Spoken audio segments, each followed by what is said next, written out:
point you get used to that idea.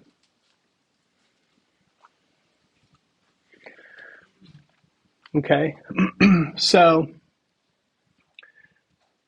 there is another keyword called continue that's used less frequently, and like break, it changes how a block of code executes. What continue does is it says skip everything else in this round of the loop.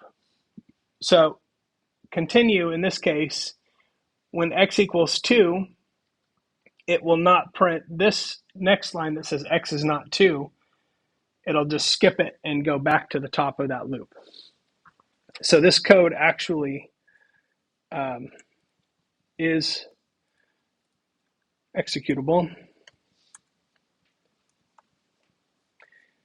if I indent properly.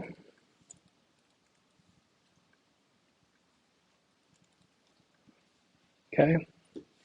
So when it gets to x equals 2, it will print x equals 2, and then it will continue, which means it skips that last line.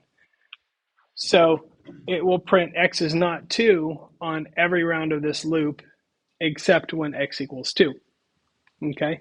And you can see the value of x right here, 1. When it equals 2, it just prints this, then it continues, which means it skips that last line, and then it continues the loop.